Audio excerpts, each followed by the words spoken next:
Hey there guys, how are you today, and welcome to my review of the 2017 USA Grand Prix. So yes, of course the main headline is that the Drivers' Championship isn't quite over yet after this Grand Prix, although Mercedes have now won the Constructors' title of course. So yeah, let's get into this video starting with the full results. So Lewis Hamilton won the USA Grand Prix from pole position. Sebastian Vettel's main title rival was in P2. Kimi Raikkonen made it a double Ferrari podium on P3. P4 was Verstappen, P5 was Bottas, P6 was Ocon, P7 was Carlos Sainz on his debut for the Renault team, P8 was Sergio Perez, P9 was Felipe Massa, 10 was Daniel Kvyat, P11 was Stroll, P12 was Vandoorne, 13 was Brendan Hartley on his debut in F1, P14 was Grosjean, P15 was Ericsson, and P16 was Magnussen.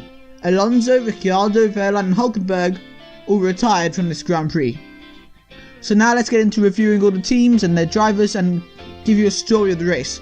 So, Lewis Hamilton was dominant all weekend.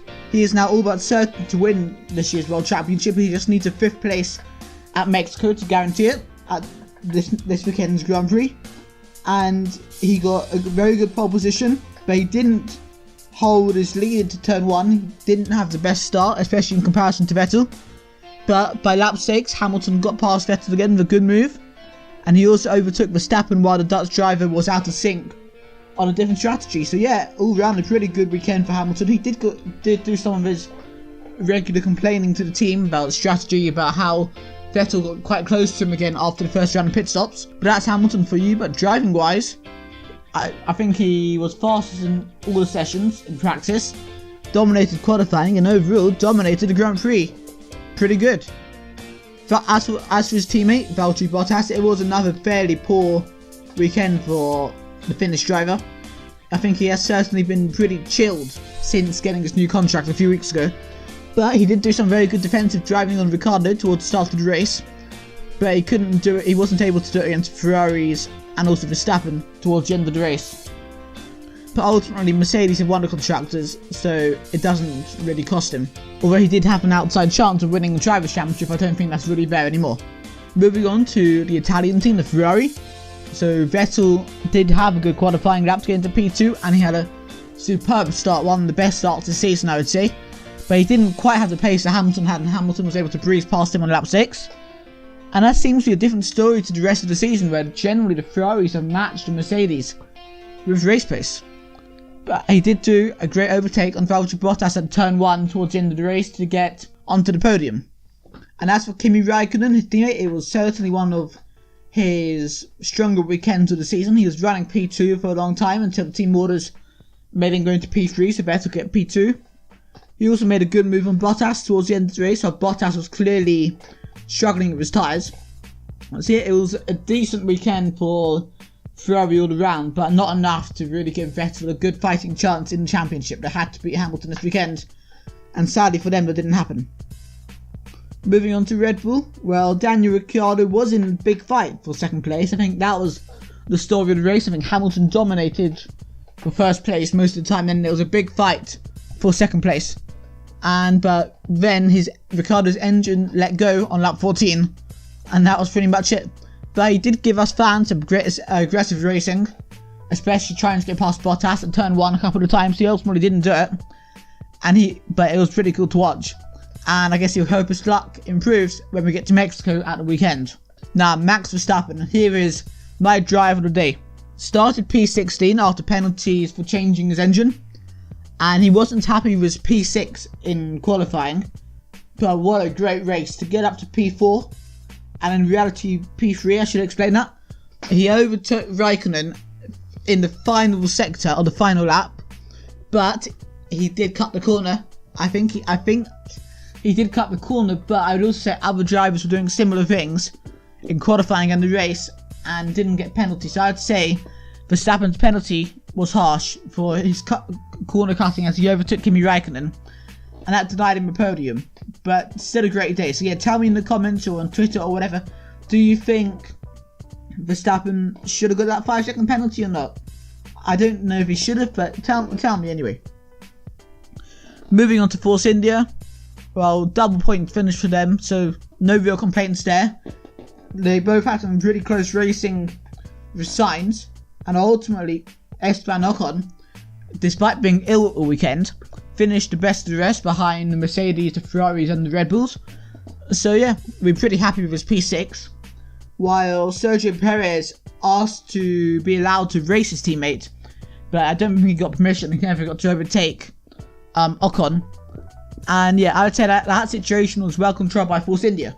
But tell me, now that P4 is basically confirmed for Force India, if you were the team boss, would you allow Ocon and Perez to race wheel to wheel, even if there's a risk of them crashing? Tell me in the comments. Moving on to the Williams team, of course, it was a good weekend for Felipe Massa, who, as we know, is a driver under pressure. The Brazilian driver got 2 important points for the team, which is important for them to hold on to P5 in the Constructors, which is ultimately where the prize money all is. While Lance Stroll had power deployment issues in Q1, which left him towards the back of the grid, but he did do well to get back to P11, but overall he'd be disappointed not to get points this weekend. And now, as for Toro Rosso, and this is probably where a lot of the attention was this weekend, Daniel Kvyat was on his return after being pushed out of the team, so Gasly could come in, and ironically Gasly couldn't be at this Grand Prix to complete the Super Formula, which then got cancelled, which meant he didn't win that championship either. So pretty annoying for Gasly, but Kvyat got his chance, and he did pretty well. He had a clean weekend, he got a point, but will he get another chance in F1? And then his teammate for this race, Brendan Hartley, who had his debut weekend in Formula 1, set a faster lap than Daniel Kvyat in this race, and also had a clean weekend. So yeah, who will get the seats in Toro Rosso for the rest of the season even? Hartley with Kvyat or with Gasly? What combination would you put if you could choose, if you were Helmut Marko? Moving on to the Renault team, again another team where there's a lot of attention at the moment. Hulkenberg had engine penalties which left him towards the back of the grid. And then he had lots of mechanical issues in the race which led to him retiring towards the start of the race. So yeah, overall a difficult weekend for the German driver.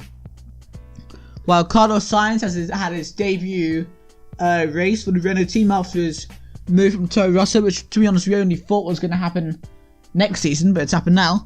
And yeah, he did very well. You can't compare him to Hulkenberg because of mechanical issues, but Sainz got points, got into Q3, and a great overtake on the Force India, which Adam Prost looked pretty proud of, so be pretty happy there and promising for Carlos Sainz in the future, especially if next year Renault have a better car. Now the Haas team, who of course were at their home race, Grosjean had a spin in practice and generally had a pretty tough weekend and didn't get any points, while Magnussen had to apologise after blocking Perez in qualifying, which led to a lot of swearing on the team radio from Sergio Perez.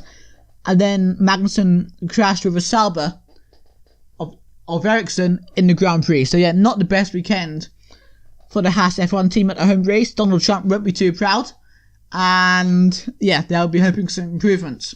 But yeah, Magnussen needs to be improving his relationship with the other drivers. Penultimately, McLaren Honda. Well, Fernando Alonso had good pace this weekend and an awesome helmet, which I believe was when he was wearing an IndyCar. And he was in the points, but guess what? He retired. Engine issues, classic McLaren Honda of these last few years. While Vandoorne had lots of engine penalties, but made some good moves in the race, but ultimately failed to finish in the points. Finally, the Sauber team. Well, Pascal Wehrlein had a tough weekend. So it was a tough weekend for the young German. Out-qualified on Saturday by Marcus Ericsson. And then Wehrlein retired from the race with mechanical issues. And then Ericsson, as I said, beat his teammate on Saturday. But he got a penalty on Sunday after his crash with Kevin Magnussen. I don't know if that was harsh or not. So yeah, I hope you guys enjoyed the race. I'll answer any questions I asked and any other things you have to say about this race. And I'll see you probably tomorrow with my preview of the 2017 Mexican Grand Prix. Thank you for watching my video. If you enjoyed the video, please leave a like. If you really enjoyed this video and you want to see more videos like this and other types of videos, please subscribe to my channel. If you have anything to say in the comments, please leave a comment in the comment section down below. Also, go and check out the video that should be on screen right now, and come and follow me on Twitter, BigGaming342, and Facebook, BigGaming342, and I'll see you guys very, very soon. Goodbye.